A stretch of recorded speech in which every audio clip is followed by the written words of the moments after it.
Un petit coucou en ce samedi matin. D'abord, je voulais vous dire un grand merci pour ceux qui étaient en direct avec moi hier soir. On a passé une superbe soirée. Le direct a duré 3 heures et c'était très vivant, très chaleureux, beaucoup d'échanges, beaucoup d'informations, un beau débat entre nous et vous m'avez réjoui et vous m'avez apporté énormément d'amour et je vous en remercie pour cela. Alors, je voulais vous dire qu'aujourd'hui, écoutez, on va faire un petit tirage intemporel concernant un petit message à vous donner, si vous le souhaitez, bien sûr, et que ce soit pour aujourd'hui, ce week-end ou dans les jours prochains, prenez-le comme un petit clin d'œil de là-haut, comme de l'amour pour vous, dans le sens de vouloir vous aider, vous apporter, et donc vous mettre en paix, tout simplement. On est d'accord? Bon, j'espère que vous avez le pep ce matin pour ce beau samedi qui commence. Nous à 7, il fait pas beau, il fait gris, mais bon, il peut pas toujours faire beau, hein. Il faut de la pluie aussi pour les plantes et on va se contenter de ce qu'on a. L'important, c'est d'avoir le soleil dans le cœur. Alors, je vais faire un petit tirage à 4 choix. Je vais vous présenter, je vais mettre bien dans l'ordre pour pas faire de bêtises. Vous voyez? Donc ça va être un message avec le symbole, hein, ça va être très rapide. Le bleu, le jaune, le vert ou l'orange, 4 choix. Vous choisissez la couleur qui vous appelle. Vous pouvez aussi choisir une autre couleur pour quelqu'un d'autre si vous avez des questions, des compréhensions au niveau d'une situation, au niveau d'une personne, pour vous. Hein, vous écoutez votre élan, votre cœur. Vous pouvez regarder les 4 tirages si vous voulez. Mais le premier élan que vous avez au niveau d'une couleur qui vous séduit, eh bien écoutez, ayez confiance en votre instinct, ayez confiance au destin et allez-y de bon cœur, sans appréhension. Alors on y va, premier choix le bleu, deuxième choix le jaune, troisième choix le vert et quatrième choix le orange. Je vais bien les mettre dans le bon sens pour pas que je m'en mêle les crayons après. Ça c'est mon habitude. Alors donc pour le premier choix, le bleu. Quels seraient les conseils de vos guides? Je vais tirer, je vais mettre comme ça à côté parce que j'ai pas beaucoup de place. Alors je vais voir. Quels seraient les conseils pour vous? Je ne sais pas si beaucoup connaissent le jeu de Saint-Bolon, hein. Le jeu de Saint-Bolon, c'est le jeu de la mémoire oubliée. Donc en fin de compte, ce sont des personnages qui représentent des personnages en nous, conscients ou inconscients, qui tapent, qui œuvrent en nous et qui font que nous avons telle réaction, telle peur, tel besoin, etc., etc. Alors pour le bleu, j'ai cette carte-là. Mon jeu est vieux, hein.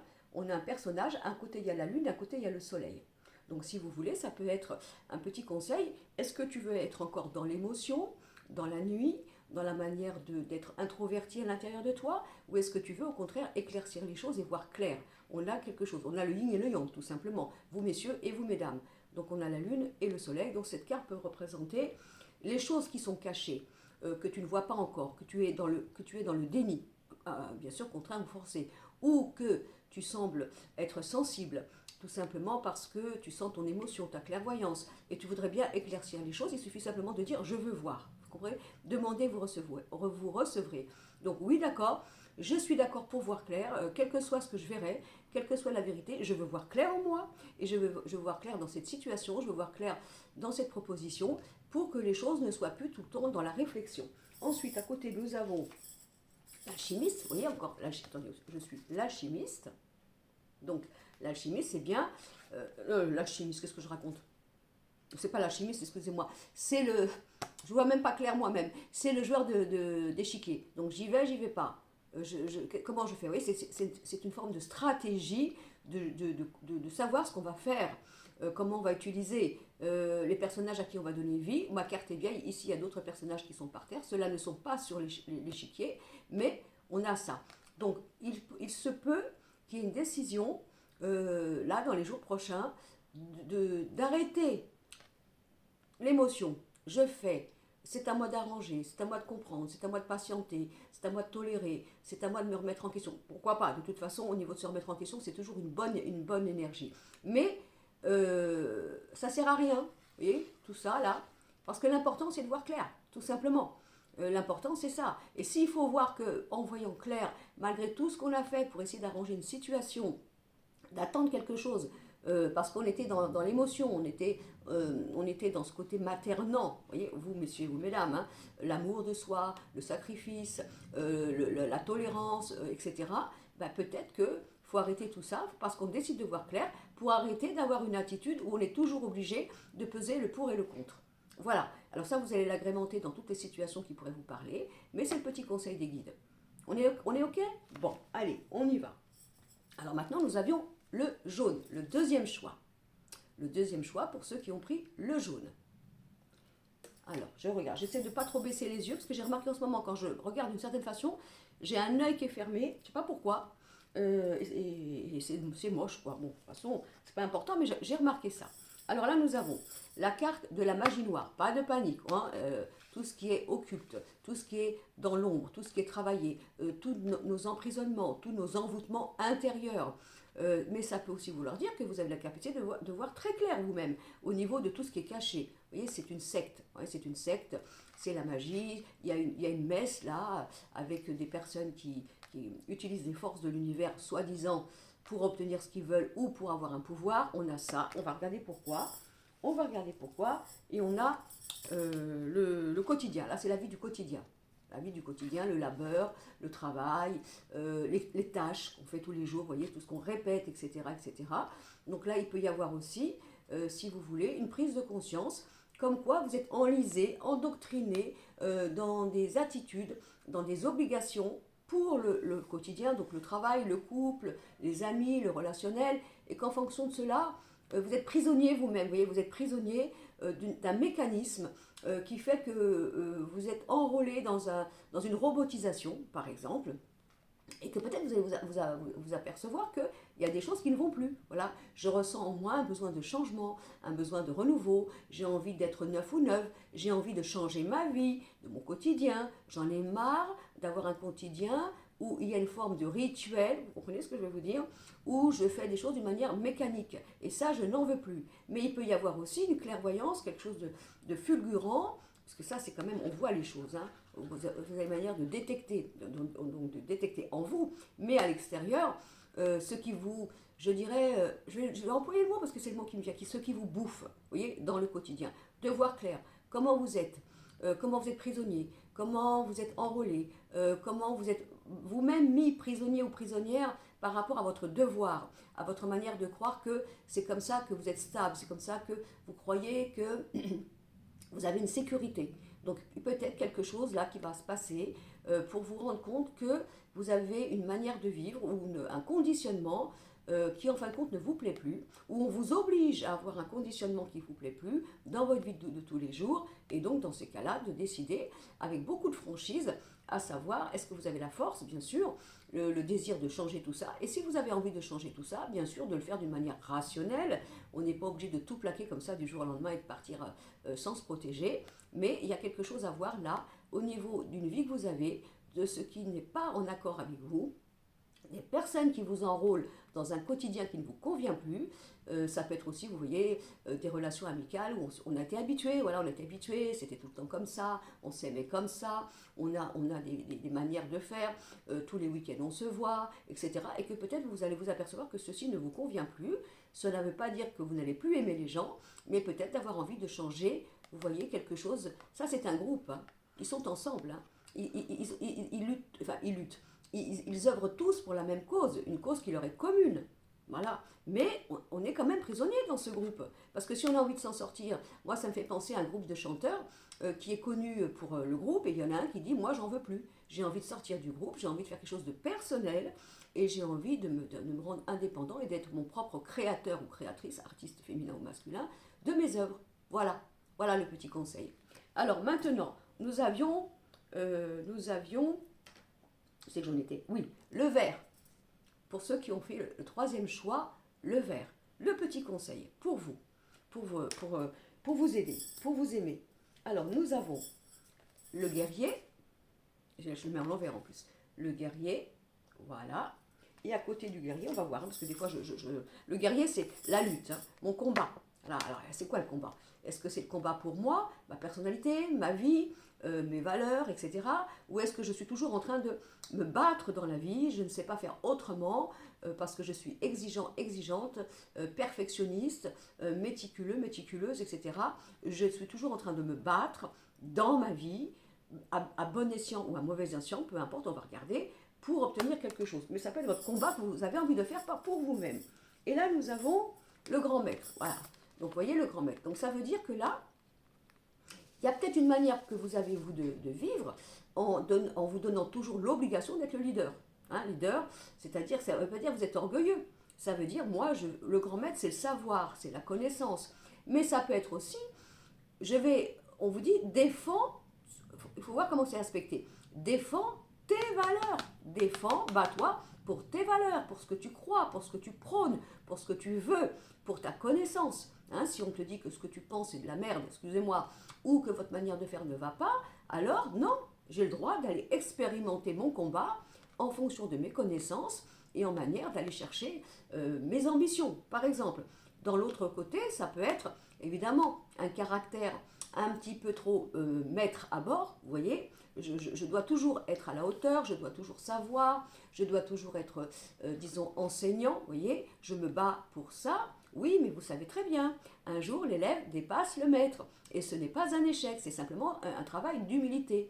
Un jour, celui qui ne sait pas, mais qui apprend de l'autre qui sait, peut envoyer à celui qui savait une belle leçon de vie et une réflexion intelligente à apprendre et à agrémenter. Le maître peut apprendre de l'élève, vous voyez. Mais là, c'est peut-être quelque chose à faire. Alors, si vous vous reconnaissez dans le fait d'être toujours dans l'obligation de la perfection, de la force, de maîtriser, de gérer, et qu'à chaque fois vous vous battez pour que ce que vous dites, ce que vous avez proposé, ce que vous faites est juste, est moral et a des valeurs, alors vous savez très bien, la frontière, c'est de dire oui, c'est normal que je défende mes valeurs, c'est normal que je les propose, mais il ne faut pas que ça soit une forme, alors entre guillemets, d'inquisition. Vous me suivez? C'est simplement ça. Il y a un travail à faire là, dans la notion, bien sûr, soit de vous battre pour votre connaissance, votre savoir, votre position, ce que vous pensez être votre réalité, votre vérité, et en même temps, vous verrez, hein, selon votre caractère, peut-être arrêter de se battre pour être toujours le chef ou la chef. Et encore une fois, c'est pas dit avec prétention, hein. C'est parce que vous vous obligez de penser que ce que vous proposez à la vie ou dans votre manière d'être, il faut toujours que vous soyez à la hauteur, celui qui sait, celui qui doit avoir la bonne parole et la bonne proposition. Ça peut être aussi vous dans votre rôle de parent, d'avoir l'impression qu'il faut toujours que vous soyez là, protecteur, protectrice, bien sûr selon l'âge des enfants, on est bien d'accord, et que c'est toujours à vous de vous battre parce que vous êtes le grand maître pour protéger tous vos petits mondes autour de vous, et que peut-être c'est un peu fatigant. Tout simplement, il faut aussi laisser les autres faire leur propre expérience, même si on leur a donné un conseil bien sage, oui, c'est proposé, mais si les autres ne veulent pas écouter, eh ben c'est pas à vous de vous battre à leur place, de défaire le tapis rouge pour eux, pour qu'ils puissent marcher dessus sans avoir fait aucun effort, on est bien d'accord, et donc là, de faire attention à tout ça. Hein. Vous avez compris? Bon. Alors, ensuite, nous avions le dernier, c'était le orange, une belle couleur orange, pour le quatrième choix. On est d'accord? Alors, qu'est-ce qu'on fait? On va prendre au hasard une carte, et là, j'ai le marché de dupes. Vous voyez, ça, c'est des marchands. Ils vont s'entuber hein, dans la carte. Hein. Ils ne sont pas honnêtes du tout. Hein. C'est lui qui va pouvoir arnaquer l'un ou l'autre. C'est le marché de dupes. Donc, ça s'appelle les manipulateurs, la manière de faire des affaires, mais pas dans la bonne moralité, dans le fait de dire je fais semblant de faire groupe avec toi, mais bien sûr je t'écoute, je prends ton enseignement, mais je vais te la faire par derrière parce que je vais te voler ta position, ton nom, ta manière d'avoir fait, c'est moi qui vais le voler. Ouais, c'est un marché de dupes. On va voir ce que c'est.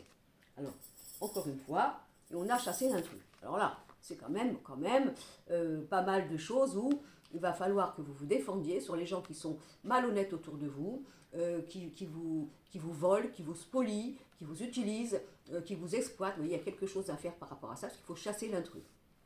Bon, supposons que vous, à cause d'un passé, vous n'ayez plus confiance aux autres, en la vie, parce que vous avez été trahi, parce que vous avez été abîmé, et que vous avez du mal à faire confiance à nouveau, vous comprenez? Parce que bien sûr, vous êtes sur la défensive, ce qui est complètement normal par rapport à un passé. Ben, va falloir chasser ça. Hein, va falloir chasser ce poison, disons, récurrent de votre passé, parce que vous avez été abîmé, trahi et poignardé, si c'est ça, hein, pour chasser tout ça, parce que sinon, vous allez avoir avancé dans la vie, bien sûr, toujours en suspicion et en autodéfense. On peut le comprendre. Vous voyez, mais du coup, ça ne crée pas une bonne énergie. Ça ne crée pas une bonne énergie parce qu'à la base, il y a déjà un contrat où on se dit, si je te parle, si je partage avec toi, si je fais une association avec toi, je me méfie parce que tu vas m'entuber demain, parce que je l'ai été hier. Vous comprenez? Donc si vous avez senti en vous, évidemment, ce manque de confiance, de légèreté, de voir la vie, de voir le monde, de penser qu'on peut vous faire une proposition honnête parce que vous avez été trop abîmé, il va falloir chasser ça. Mais bien sûr, faire la part des choses. Chat échaudé, craint l'eau froide, on est bien d'accord. Et je vais vous dire, c'est pas un vieux singe qu'on va apprendre à faire la grimace. Donc si vous avez été abîmé vous-même, la vie vous a montré pourquoi vous êtes fait abîmer, pourquoi vous êtes fait trahir, parce que justement peut-être à l'époque vous tapiez la main dans la main pour faire un contrat, il n'y avait pas de signature, puis bien sûr après ça a capoté et on vous a dépouillé, supposons.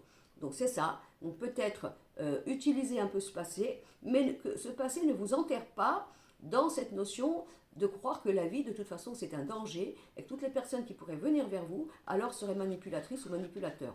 Premier cas. Deuxième cas, si vous serez peut-être obligé, on vous dit, il n'y a pas de pardon, il n'y a pas d'indulgence, parce qu'il faut chasser tout ça. On va peut-être vous montrer qu'actuellement dans votre vie, vous avez des gens qui ne sont pas honnêtes, qui ne sont pas honorables, qui vous manipulent, qui sont fourbes, et il faudra les chasser. Il n'y a pas de discussion à avoir par rapport à ça. En Italie, on dit le loup, il perd le poil, mais pas le vice. Ça veut dire qu'il peut changer d'aspect à l'extérieur, mais c'est toujours le loup à l'intérieur. Si bien sûr on pense que le loup, il est malin, alors on pourrait peut-être prendre le renard par exemple, dans sa légende. Mais voilà, donc ce qu'il faut faire là, peut-être que vous allez voir des choses qui ne vont pas vous plaire, vous allez avoir des preuves qu'il y a des gens qui sont malhonnêtes et qui vous enroulent dans la farine, il faudra chasser ça d'une manière complètement énergétique et donc sans appel. Voilà. Bon, c'était ce petit message intemporel pour ce samedi 25 février 2023. Et bien sûr, vous pouvez l'écouter quand vous voulez sur ma chaîne YouTube. Le jour où vous tombez dessus, pourquoi pas, ça peut vous parler. Bon, je vous souhaite un bon week-end. Plein de belles choses. Ceux qui ont des projets, que ça se réalise très très bien. Ceux qui vont avoir des amis, que ça soit super. Ceux qui sont en couple, que ça soit merveilleux. Ceux qui sont en rupture, ou isolés ou éloignés, c'est pas grave. Prenez soin de vous. Sachez que si on ne vous comprend pas, on ne vous aime pas, ou on n'est pas dans cette gentillesse de vous donner des nouvelles parce que soit on veut pas, soit on peut pas, parce qu'il y a aussi parfois de l'autre côté des impossibilités, et vous allez prendre du temps pour vous occuper de vous, pour sortir. Et si vous avez envie de coucouner à la maison, vous coucounez à la maison, vous faites du bien, tout simplement. Et puis n'oubliez pas que la roue tourne. Un jour, celui qui est en bas, il est en haut demain.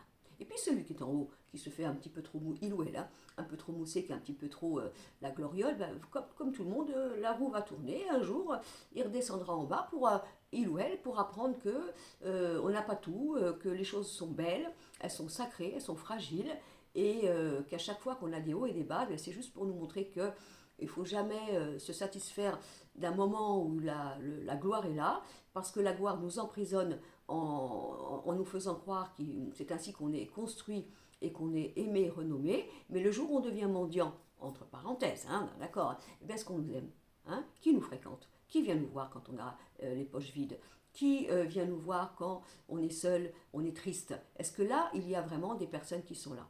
Donc, si vous voulez, la proposition de la vie, c'est juste pour toujours nous donner un équilibre et surtout garder le cap, la maîtrise et savoir que il y a des jours meilleurs, il y a des jours moins beaux, mais il ne peut pas pleuvoir tous les jours. Et quel que soit le moment que l'on vit, vivons-le comme une prise de conscience, une expérience, une introspection en soi, et pourquoi pas aussi apprendre à se faire aimer et respecter. Je vous embrasse, passez un bon week-end, je vais fermer sans faire de grimaces, et puis je vous souhaite plein de belles choses. Et merci d'avoir écouté cette vidéo.